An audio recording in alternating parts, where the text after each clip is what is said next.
এখন আমি তোমাদেরকে দেখাবো দৃঢ় বস্তুর সাম্যাবস্থা শর্ত। মনে করে এখানে একটা অক্ষ রয়েছে এক্স এবং ওয়াই অক্ষ। এক্স এবং ওয়াই অক্ষের সাপেক্ষে একটি বস্তু ঘুরতেছে।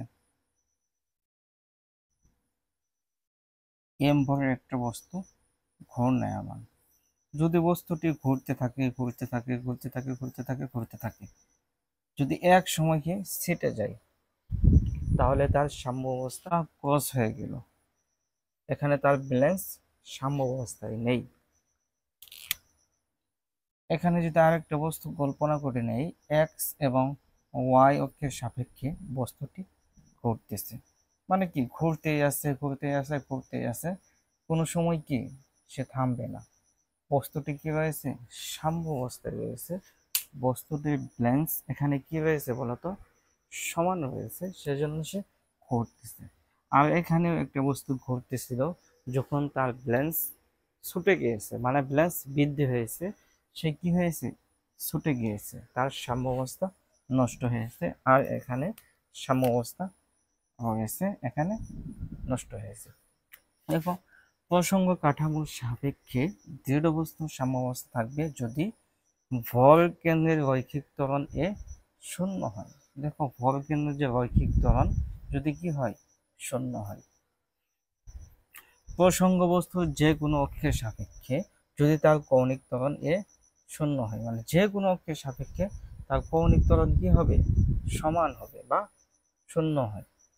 এই শর্ত অনুযায়ী দৃঢ় বস্তু প্রসঙ্গ কাঠামোর সাপেক্ষে স্থির হওয়ার প্রয়োজন নেই, শুধুমাত্র তার ত্বরণ থাকবে না, তার ত্বরণ থাকবে না। দেখো, এই শর্ত অনুযায়ী দৃঢ় বস্তু প্রসঙ্গ কাঠামোর সাপেক্ষে স্থির হওয়ার প্রয়োজন নেই, শুধু তার মাত্র ত্বরণ থাকবে না। একটা বস্তু যদি ত্বরণ না থাকে তাহলে সে বস্তু স্থির থাকবে।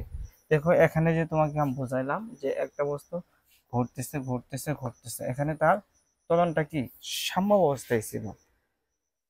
ত্বরণ যদি সাম্য অবস্থায় থাকে তাহলে তার সে বস্তু কি থাকবে?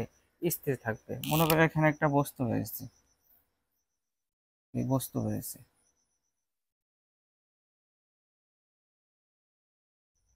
দেখো এই বস্তুটিকে একটা গাড়ি কল্পনা করলাম। দেখো, এই গাড়ি যদি চলতে থাকে তাহলে ত্বরণ থাকবে। যদি এই গাড়ি যদি একদম স্থির হয়ে যায় তার কি থাকবে না? ত্বরণ থাকবে না। তাহলে এই বস্তু কি রয়েছে বলতো? কঠিন অবস্থায়, সাম্য অবস্থায় রয়েছে। কোনো বস্তু যদি থেমে যায় তাহলে তার সাম্য অবস্থা লাভ করে। আর ঘূর্ণন গতির ক্ষেত্রে কি? কোনো একটি বস্তু যদি একদম ঘুরতে থাকে, যদি ঘুরতে থাকে এবং তার ব্যালেন্স যদি সমান থাকে তাহলে তার সে বস্তুটি কি? সাম্য অবস্থায় রয়েছে। যদি ব্যালেন্স সমান না থাকে, যদি ছুটে যায় তাহলে বস্তুটি সাম্য অবস্থায় নেই। আশা করি তুমি বুঝতে পেরেছ। কৌণিক বেগে দেখো ওমেগা ঘূর্ণন গতি থাকতে পারে। দেখো, আমি তোমাকে যা বলছি তাই।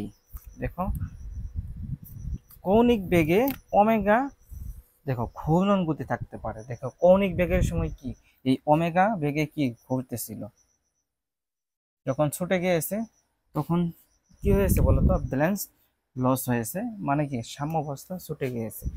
দেখো, কৌণিক বেগের ক্ষেত্রে ওমেগা ঘূর্ণন গতি থাকতে পারে, মানে কি অবশ্যই থাকবে।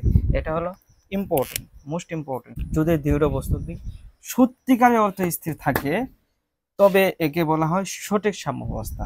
আসলে সঠিক সাম্য অবস্থা হয় এই যে স্থির গতির ক্ষেত্রে, কিন্তু কৌণিক গতির ক্ষেত্রে কি আসলে হয় না। হওয়ার ক্ষেত্রে কি হবে? কৌণিক বেগে অবশ্যই ওমেগা গতি থাকতে পারে।